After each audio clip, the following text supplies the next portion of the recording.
नमस्कार दोस्तों, स्वागत है एक बार फिर से आप सभी के बीच में। मैं हाजिर हूँ आपका खास प्रोग्राम मुद्दे की बात को लेकर के।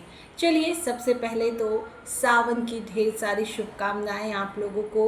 हालांकि ये शुभकामनाएं मुझे कल ही आप लोग को देनी थी, लेकिन किसी तकनीकी खराबी के कारण कल मैं आप लोगों के बीच आपका ये प्रोग्राम लेकर नहीं हाजिर हो पाई। इसके लिए मैं आप लोगों से तहे दिल से माफ़ी मांगती हूँ। और सावन का जब जिक्र कर ही दिया है तो भाई शारदा सिन्हा का जिक्र कैसे नहीं हो सकता है। जी हाँ, बहुत ही बड़ी लोक गायिका शारदा सिन्हा, उन्हें किसी भी इंट्रोडक्शन की आज ज़रूरत नहीं है। और भले ही वो हमारे बीच अब मौजूद नहीं है, लेकिन उनकी आवाज़, उनका सुर और उनके गीत हमेशा लोगों के दिलों में बसे रहेंगे। उनके जहन में ये गीत चलते ही रहेंगे।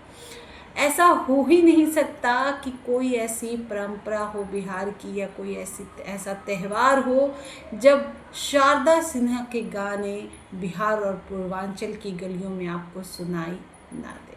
जी हाँ, सावन का महीना चल रहा है, बाबा भोलेनाथ का हर तरफ जयकारा चल रहा है, लेकिन इसी बीच शारदा सिन्हा के गाने को लेकर के भी, जी हाँ, हर गली हर चौराहे पर उनकी आवाज़ आपको सुनाई दे रही है। तो आज शारदा सिन्हा के कुछ सावन के खास और बहुत ही स्पेशल गाने का जिक्र करने वाले हैं, जो कि आपको हर बार बाबा भोलेनाथ को लेकर के ये गाना आपको सुनाई देगा। जिनमें सबसे पहला गाना जो है वो है बाबा लेके चलियो। जी हाँ, जिसके बोल बहुत ही अच्छे हैं और बहुत ही सुरीले तरीके से ये गाने शारदा सिन्हा ने गाए हैं।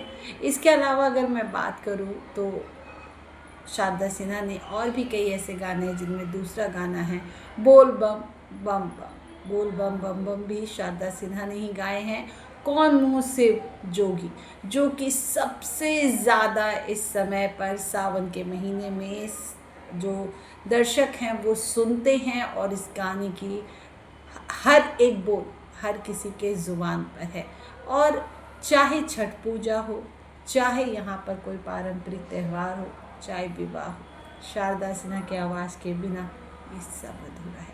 इसीलिए मेरा ये जो आज का प्रोग्राम था, ये शारदा सिन्हा पर ही डेडिकेटेड था, उनके लिए ही है। क्योंकि इस सावन के पावन अवसर पर मैं भी जब बाबा भोलेनाथ का दर्शन करने पहुंची, तो सबसे पहले मेरे कानों में शारदा सिन्हा जी के ही गीत गूंजे, और उनकी आवाज़ सुनते ही उनकी सारी यादें एक बार फिर से ताज़ा हो गई। और अंत समय पर शारदा सिन्हा ने जिस तरीके से सभी लोगों को अलविदा किया था, ऐसा कोई भी व्यक्ति नहीं होगा जिनकी आंखों में आंसू नहीं आए। खैर, एक उनके गाने के ज़रिए एक बार फिर से शारदा सिन्हा जी को याद करते हैं। और आपको शारदा सिन्हा के कौन से गाने पसंद हैं, मुझे कमेंट करके ज़रूर बताएं। और जैसा कि मैं हर बार आप लोगों को कहती हूँ कि भोजपुरी इंडस्ट्री से जुड़े मुद्दे पर सवाल करने के लिए और मुद्दे की बात को उठाने के लिए आप लोगों की राय बहुत ज़रूरी है। तो मुझे कमेंट ज़रूर करें। बाकी भोजपुरी इंडस्ट्री से जुड़ी तमाम खबरों को जानने के लिए चैनल को सब्सक्राइब कीजिए और बेल आइकन का बटन प्रेस करना बिल्कुल ना भूलें। तब तक मुझे दीजिए इजाज़त। नमस्कार।